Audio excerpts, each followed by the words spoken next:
Let me tell you the story of a little girl who, at the age of 3 years old, lost her father due to suicide because of mental illness, and had to quickly learn to be a good girl, to be loved by any potential father that would enter her life. A young lady that was the only Black métis in her school and had to change schools 9 times between elementary school and university in order to build connections fast, and she had to learn all of this to be welcomed into friendship circles. A woman who had to forge her way in a male-dominated industry and became the youngest marketing director for one of Canada's top 500 fastest-growing businesses, and went on to build an award-winning marketing agency. She didn't take a course in networking. She learned it as a survival skill in society and in business. And if she could do it, so can you. So let me ask you this, and I'm gonna need your participation here. Who here, by the show of hands, grew up in a household where good grades were highly valued and education was important, and maybe you felt slight anxiety when it came time to show your report card? I wanna see, am I alone in here? All right, I'm in the right room. Well, I have a quote that may help soothe your inner child. And it's a quote from HEC Montréal's director. If we can just get the PowerPoint going, that would be amazing. All right, thank you so much. So the quote goes, if there's one thing you should remember about your studies here, is that you're here to build a network. And that is Federico Pazen, HEC Montreal's director. As I entered the walls of the top French business schools of Canada, these words resonated. He didn't mention anything about good grades or about what we'll be learning, but instead he focused on the importance of a network. And so before we go further in this presentation, I want to take a brief pause to revisit what does it mean to network. And for this presentation, I chose the Cambridge Dictionary definition that applies to computers. It says, to connect together computers so that they can share information. And if we apply this to human beings, it's the action to connect with one another in order to share information. Simple, right? And so what does that look like at a macro level? That look like organizations like the UN, the United Nations, who connect countries together in order to provide humanitarian aid, to make sure our humanitarian rights are respected, to work towards sustainable development, and to fight against climate change. At a micro level, that looks like businesses inside of a chamber of commerce connecting together in order to make cities prosper. At a biological level, our bodies are made out of networks and systems that work together to improve our survival and our well-being. And without networks, we wouldn't be able to communicate from one city across the other. We wouldn't be able to watch our favorite shows or to use foods that are not grown locally or within season. Without networks, we wouldn't be able to access vital medicine or even international education. And that even brings out the idea, without networks and networking with each other, would we even survive? And my guess is probably not. And so now that we've seen the importance of a network in terms of survival in a society, let's explore it under the lens of business. And before we do so, I have to share with you the biggest untold truth there is. And that is, self-made is a lie.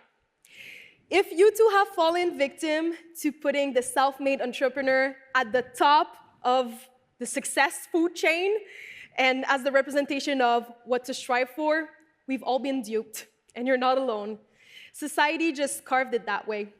But today, this narrative is being questioned by some of the most prominent publications, such as Forbes. Because self-made is the direct antithesis to a network, essentially doing things alone.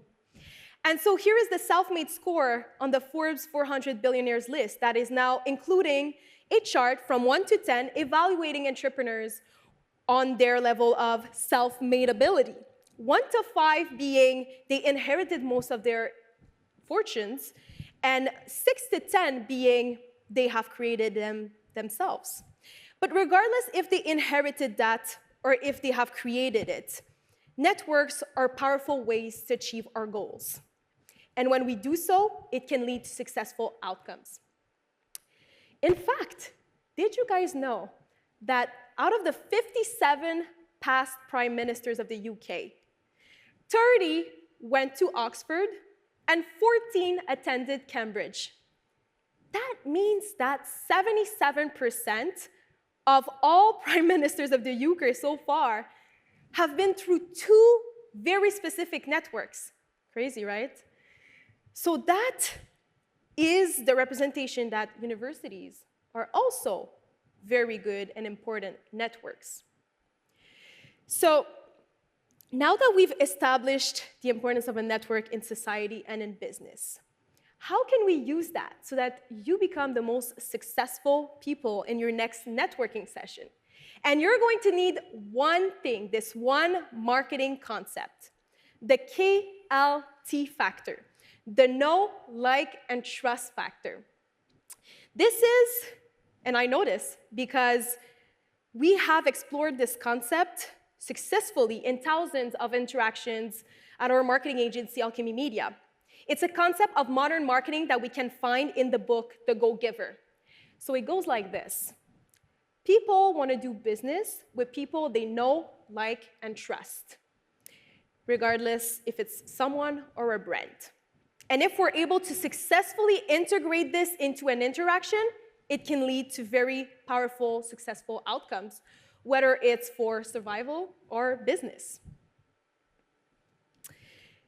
So, if I were to put myself in your shoes right now, you're probably thinking, all right, we know the concepts and everything, but in the next few minutes, maybe you have a networking session and you want to know how to get good at it fast. Am I right? Good. So how about we do a networking exercise? And before I share the tips that I'm going to share with you today, I got to tell you where they're from. They're from my personal experience, from the mentorship that I received, and from reading 100 books in the past 5 years. These same networking tips that I'm about to share with you allow me to be invited to the official Canadian Heritage Black History Month celebrations years in a row, where I got to meet leaders such as our local MP, Peter Schiefke, and our Prime Minister, Justin Trudeau. These same networking tips that I'm about to share, and I know I'm teasing you a little bit, also allow me to get invited to the Grammys, and I got to meet amazing people such as Nancy Pelosi. So in order to start this networking exercise, we're going to need 2 things, you and your imagination. I think we can all agree we got that in our toolbox. All right. So we've all had to do things like networking where we don't necessarily feel like doing them, but they have to get done. And so some of us in our jobs, in our businesses, have even developed a corporate voice or a customer service voice to help us to step into that role. Because the number one thing that we've explored that is one of the main blockages in networking is that we take it too personal. So let's put someone between the networking event and ourselves, and that is our alter ego. So step 1, we're going to step into our alter ego, literally. An alter ego is not something different from yourselves. It's simply a part of us that is within and that we can have access to at any point in time. It's a version of us that is unstoppable, that is the most confident version of ourselves. And we get to be that for the moment of the networking session or for a lifetime. And so we can even add in some powerful intentions like, I am magnetic, I am the most important person in the room, everybody is driven towards me.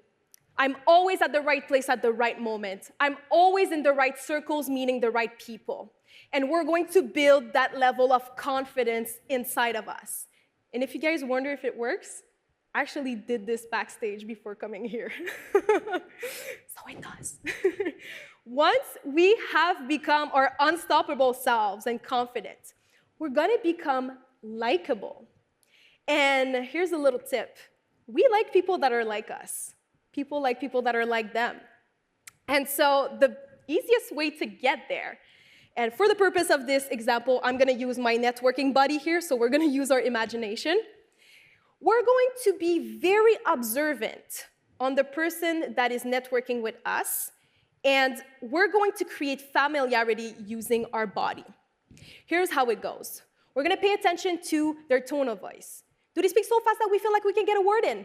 Or do they just emphasize every syllable? And for some of us, it drives us nuts. We're going to mimic that. Are they speaking loud? Or can you barely hear them? And out of this, we're going to also look at their body position. Are they leaning into our bubble? Are they leaning out? Are they close, far? And what is their feet position? And that is going to create a sense of familiarity when we mirror them. I invite you to try it. Once we have become likable, it's time to build a connection with people.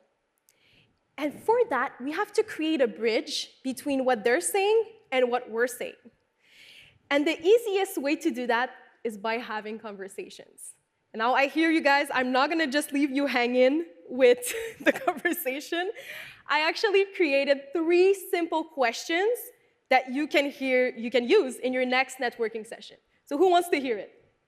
All right, I love it. Question 1, and it's not gonna be what company do you work for and how long have you worked for it, none of that. We're gonna ask them, what inspired you to come here today? That's gonna be the 1. Second question, if they're in an event like this, the TED, we're going to ask them, which of the conferences did you find was the most interesting, and why?